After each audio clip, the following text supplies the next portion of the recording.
আমাৰ এইভাগ পূজা আমিতো একেবাৰে সৰুৰ পৰা দেখা জন্মৰ পৰা আজি মানুহলৈকে মনত আছে তেতিয়ালৈকে আমি দেখি আহিছোঁ।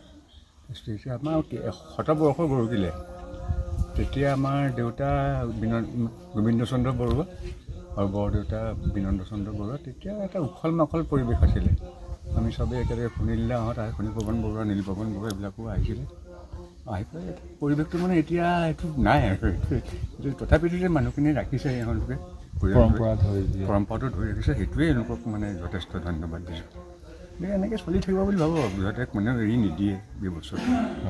সেইটো কি ক'ম, আপোনালোকৰ যিসকল সকলো মানে জ্ঞাতি কুটুম সকলো ইয়াতে সমবেত হৈছে। সমবেত এতিয়া আজি আগৰ সমান নহয়, সেইটো সঁচা কথা। আগতে যিমান হৈছিল আমি দুদিনমানৰ আগতে হলদল তললৈ থাকোঁ ইয়াত, বিচনা পাতি পাৰি ইয়াত আমি থাকোঁহি। কিন্তু এতিয়া সেইটো নাই যে, সময়ো নাই, কিবা কিবি কাৰণত বিভিন্ন কাৰণত চব মানুহ আগৰ নিচিনাকৈ আহিবও নোৱাৰা হ'ল।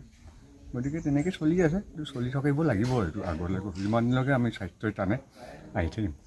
হ'ব আৰু পৰম্পৰা হিচাপে এই ফাকুৱা পূজা ভাগ স্বৰ্গীয় বিনন্দ চন্দ্ৰ বৰুৱাদেৱৰ বাসগৃহতে অতীজৰ পৰা পাতি আছে। আমি সৰুৰ পৰাই দেখি আছোঁ আৰু এতিয়াও মানে তেনেধৰণে পাতিছে। কিন্তু প্ৰথম অৱস্থাত অকণমান বাহুল্য আছিলে, এতিয়া সময়ৰ সাপেক্ষে মানুহ কমিছে।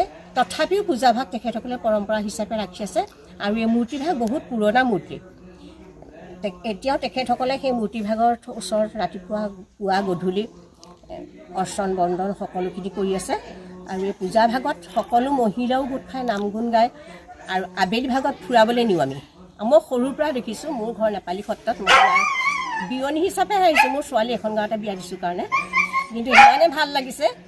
মোৰ আজি বহুত দিনৰ মূৰত আহিছোঁ পূজাভাগলৈ, মোৰ ইমান ভাল লাগিছে, পুৰণা কথাবোৰ মনত পৰিছে। আমি গোসাঁই ফুৰাই আহোঁ, আমি গেটৰ ওচৰতে লক্ষীয়ে সোমাবলৈ নিদিয়ে বাট, এনেকুৱা ধৰণে আমি মানে খেলা এখন খেলোঁ।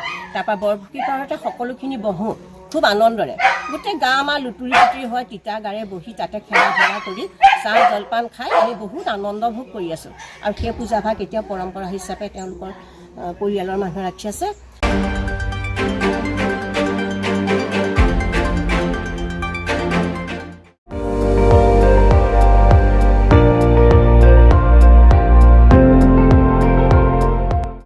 আপুনি চাই আছে ND24, সৰ্বশ্ৰেষ্ঠ নহয় সৰ্বোত্তমৰ দৌৰত।